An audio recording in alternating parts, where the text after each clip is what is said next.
Tonight, 3 archived stories.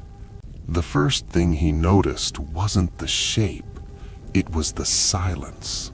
Not normal night silence, not the kind with distant cars, pipes ticking, or a fridge humming in the kitchen. This silence felt thick, like the air itself had been pressed flat. And then he realized something worse. He wasn't alone. At the foot of his bed, standing perfectly still, was a human-shaped figure. No breathing, no footsteps, no sound at all. Just watching. At first, his brain tried to save him. Sleep paralysis, it whispered. Night terror, stress, imagination. He wanted to believe it, but he could move his fingers. He could swallow. He could feel the sheets under his hands. And the thing at the foot of the bed? It tilted its head. The figure was tall, too tall for the room. Its shoulders nearly touched the doorframe behind it, though it stood closer than that. Its skin wasn't pale, it was blank, like someone had erased all color and texture. And its face, there was no face. No mouth, no nose, no features at all. Just 2 deep black hollows where eyes should have been. Not shadows, not darkness, holes. He tried to scream. Nothing came out. The thing took 1 step forward. The floor didn't creak. Another step. Still no sound. It moved like it didn't belong to the physical world, like it was being slid toward him instead of walking. That's when he noticed something impossible. Its head was turning, but its body wasn't. The neck twisted farther than any human neck should, slowly rotating until those empty black sockets were aimed directly at his eyes. And when it stared at him, he felt it. Not fear. Recognition, as if it had been looking for him. The room smelled wrong. Not rot, not smoke. Something old, like dust sealed inside a box for decades. His phone buzzed on the nightstand. The screen lit up, and the thing reacted. It stopped moving. Slowly, deliberately, it turned its head toward the phone. It didn't like the light. With shaking hands, he grabbed the phone and turned on the flashlight. The beam cut through the darkness. The space at the foot of the bed was empty. No figure, no shadow, just his door, his dresser, his ordinary bedroom. He laughed, a short, broken sound. Just a dream. But then he noticed something on the floor. Footprints, bare, human-shaped, leading from the doorway to the foot of his bed and stopping there. No return prints. He didn't sleep the rest of the night. By morning, he had convinced himself it was stress, lack of sleep, internet horror stories bleeding into his dreams, until he posted about it on Reddit. He titled the post, "Woke up to a faceless person standing at my bed. Sleep paralysis?" Within minutes, replies poured in. Most were jokes, some were skeptical, a few shared similar experiences. And then 1 comment appeared.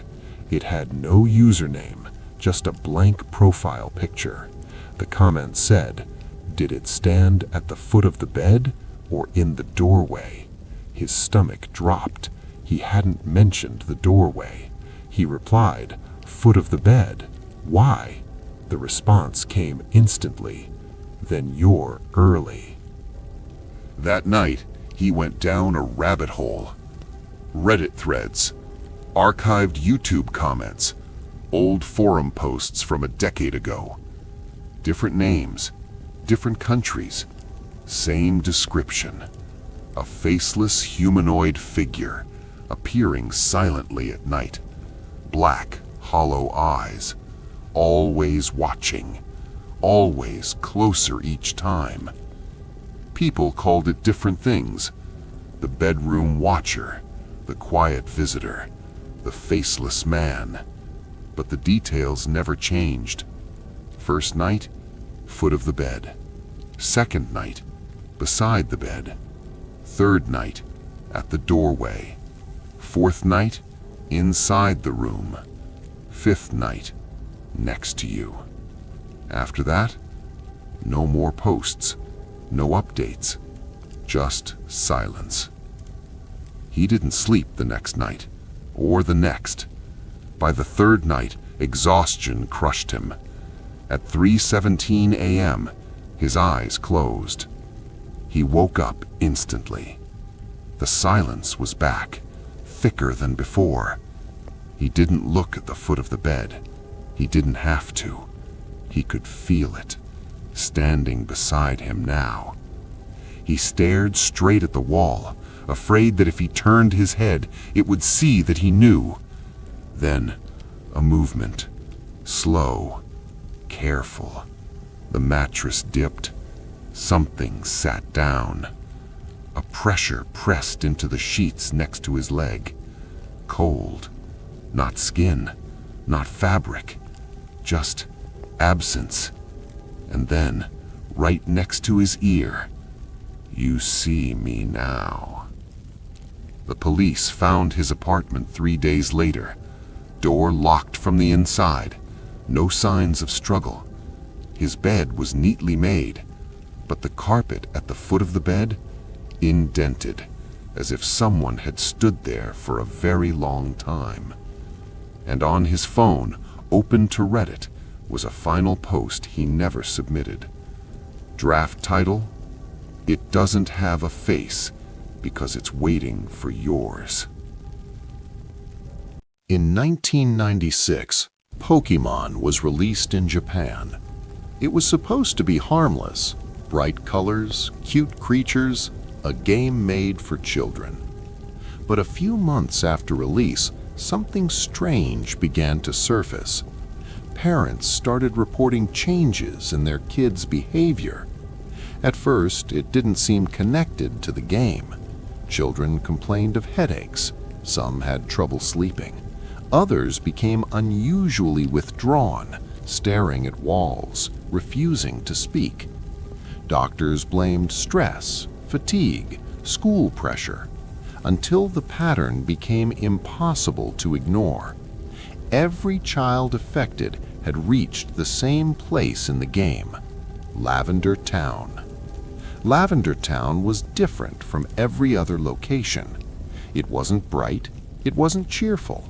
The town was built around a Pokémon tower, a graveyard for dead Pokémon. NPCs spoke openly about loss, spirits, and death. But what unsettled players the most wasn't the visuals, it was the music. The Lavender Town theme was high-pitched, repetitive, and unsettling. A simple melody looping endlessly. To adults, it sounded eerie but harmless. To children, especially those wearing headphones, it felt wrong. Parents described kids tearing off headphones mid-game, crying without knowing why. Some said the music made them feel dizzy. Others said it made their hearts race. A few said something worse. They said the music was whispering. By early 1997, Japanese message boards began collecting reports. Children suffering nosebleeds while playing, sudden mood swings, nightmares centered around Lavender Town. One post claimed a child screamed that the sound hurts inside my head. Another described a boy who stopped speaking entirely after reaching the town. Most of these posts were deleted, but not before others copied them. Then came the deaths. Officially, there was no connection, but rumors spread fast. Several children between the ages of 7 and 12 had taken their own lives within weeks of playing Pokémon. In police reports, there was no shared motive, but online, people noticed something chilling. Each child had reached Lavender Town shortly before their death. The legend claims the original Lavender Town music contained tones too high for adults to consciously perceive, but children could, and those frequencies allegedly caused anxiety, migraines, hallucinations, and suicidal thoughts. The phenomenon became known as Lavender Town Syndrome. Nintendo denied everything. There was no recall, no public statement acknowledging a problem. But something did change. In later versions of Pokémon Red and Green, the Lavender Town theme was altered. The high-pitched notes were lowered. The melody softened. Nintendo claimed it was a creative decision. Those who believed in the syndrome called it proof. Years passed. The story faded into internet folklore. Until someone tried to find the original sound. In 2010, a user on an obscure forum claimed to have ripped the audio directly from an early Japanese cartridge. They uploaded a short clip, just 30 seconds, no video, just sound. The post was titled Lavender Town, Original Version. The comments filled quickly. Some said it sounded normal. Others said it made them uncomfortable. A few claimed it caused headaches within seconds. Then, the post disappeared.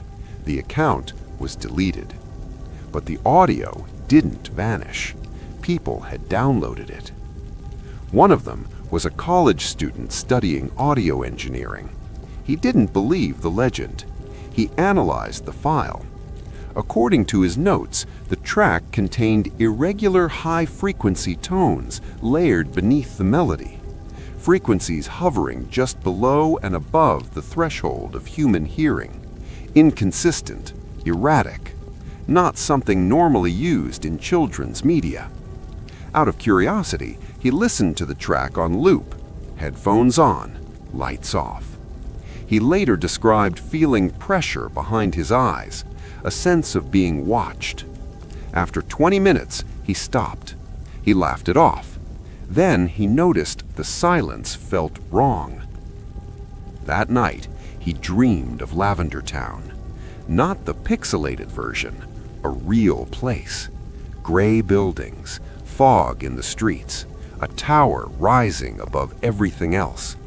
In the dream, the music was playing, but slower, stretched, like it was breathing. When he woke up, his laptop was open. The audio file was playing. He didn't remember turning it on. He stopped sleeping after that. Every time he closed his eyes, the melody started again. Sometimes faint, sometimes loud. He said it felt like the music was inside his head, not his ears. Friends noticed he became distant, irritable. He stopped responding to messages. His final forum post was short. It isn't just music, it's a signal. No one understood what he meant. 2 days later, he was found dead in his apartment. Cause of death? Suicide. The police dismissed any connection, but those who followed the case noticed something unsettling. On his desk was a handwritten note. Not a goodbye, not an explanation, just 4 words. Lavender Town is listening. The story spread again. This time faster. YouTube videos, TikToks, creepypasta narrations. Most people treated it as fiction, a meme, a spooky story tied to childhood nostalgia. But some people claimed something else. They said they'd heard the music, and it wasn't the same. One Reddit thread stood out. A user claimed their younger sibling reacted violently to the Lavender Town theme in a modern Pokemon game, crying, shaking, begging them to turn it off. The music had been remixed, reorchestrated, but the melody was still there, buried. Another user said their child, who had never heard the legend, refused to enter Lavender Town in-game. When asked why, the child answered, "Because it's loud even when it's quiet." Nintendo has never addressed Lavender Town syndrome officially. No acknowledgement, no denial, just silence. But those who dig into archived files notice something strange. In the earliest versions of the game's code, Lavender Town's music file is labeled differently than all others. Not BGM, not theme, just one word: warning. Today, the original audio file still circulates, hidden in forums, shared privately, re-uploaded and taken down repeatedly. Some versions are fake, others are altered, but a few listeners claim they've heard the real one, and they all describe the same thing. The longer you listen, the more the melody seems to change. Notes bending slightly out of tune, pauses stretching just a little too long, as if the music is waiting for something or someone. People who claim long exposure report similar experiences: insomnia, recurring dreams of Lavender Town, a sense of being observed. Some say they hear the melody even after stopping the audio, especially in silence, especially at night. The legend says the syndrome doesn't affect everyone. Adults rarely feel anything beyond discomfort. Children are more sensitive, and those who are already anxious, already isolated, already listening closely. The original reports from the 90s were never proven. No documents confirm the deaths were linked. No medical evidence connects the music to physiological harm. Everything points to coincidence, mass hysteria, a moral panic. And yet, the story refuses to die, because every few years, someone new claims the same thing. They hear the music, they feel something shift, they stop before it gets worse, or they don't. The Lavender Town theme is still in Pokemon, remixed, reimagined, sanitized, but the melody remains, a ghost of the original, a reminder. Some fans believe Lavender Town syndrome was an accident, a poorly designed sound file, an oversight. Others believe it was intentional, a test, a signal embedded in something innocent. And a few believe something else entirely, that Lavender Town was never just a town, that the music was never just music, that it wasn't meant to hurt, but to call. Because Lavender Town is a place for the dead, and some sounds don't want to be forgotten. Every few years, the internet panics.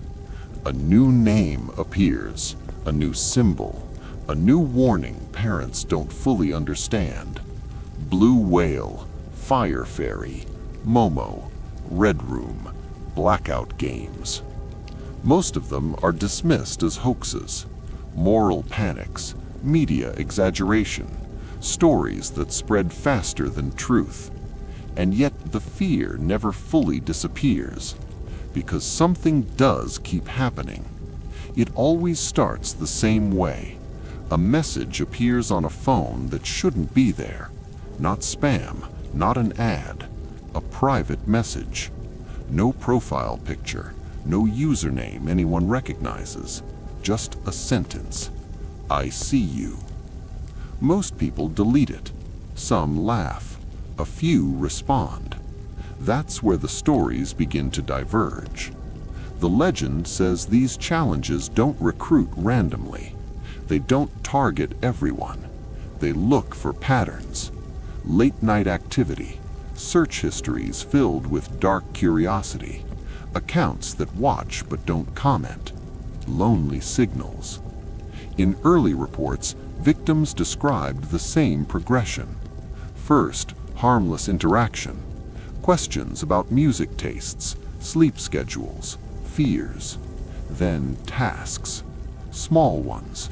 Draw something, stay awake longer than usual, watch a specific video at a specific time. Nothing illegal, nothing dangerous, just obedience. The challenges never threaten at first. They reassure.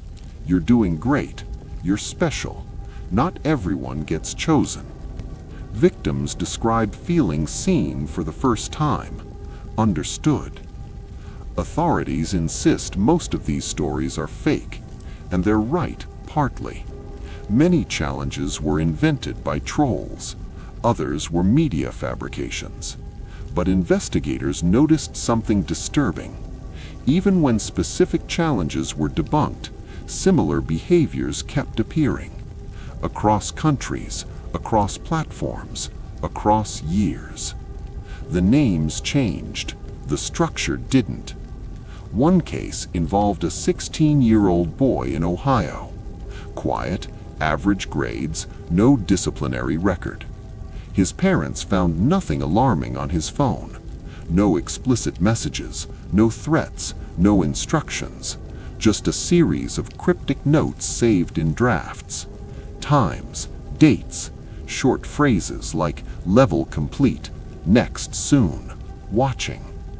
Another case in Eastern Europe involved a girl who vanished for 3 days. When she returned, she refused to explain where she'd been. She only said, "They don't like when you talk about them." Online, entire communities formed around these legends. Some tried to expose them, others tried to recreate them. That's when things became harder to separate, because imitation became part of the myth. Fake challenges were created by people who wanted attention. Others were created as warnings. Some were created as jokes that went too far. But mixed among them were accounts that didn't behave like trolls. They didn't argue. They didn't provoke. They observed. One cybersecurity researcher documented a pattern. Certain accounts appeared briefly, sent a small number of messages, then vanished entirely. No trace, no history, no linked emails, as if they were never real users at all. The researcher tried to interact with one, just once. The response came instantly. "You're not the audience." The account disappeared seconds later. The most disturbing stories involve escalation. Not all challenges lead to physical harm. Some aim for isolation. Victims are encouraged to stop talking to friends, to distrust parents, to stay online longer. Sleep deprivation is common, so is anxiety. Reality begins to feel thin. Victims report similar sensations, feeling watched even when alone, phones lighting up without notifications, dreams that feel scripted, as if something is checking progress.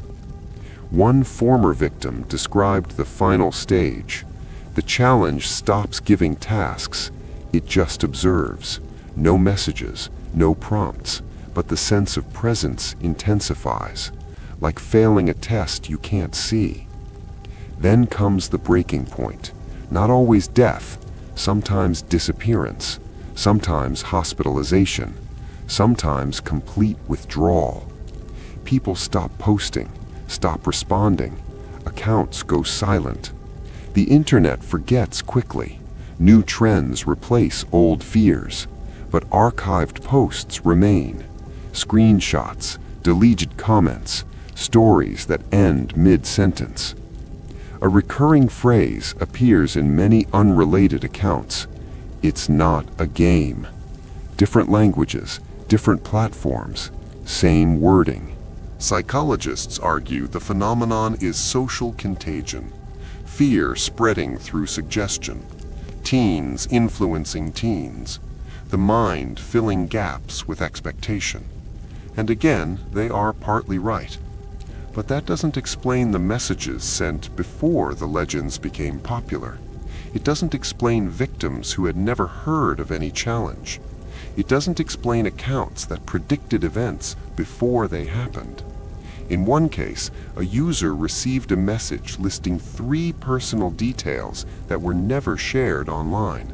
A childhood nickname, a memory from before social media, a fear never spoken aloud. The message ended with, "You already answered once." The most unsettling theory suggests there is no single challenge, no mastermind, no organization, just a pattern that emerges naturally, like an algorithm without a creator. Platforms optimize for engagement. Fear is engaging.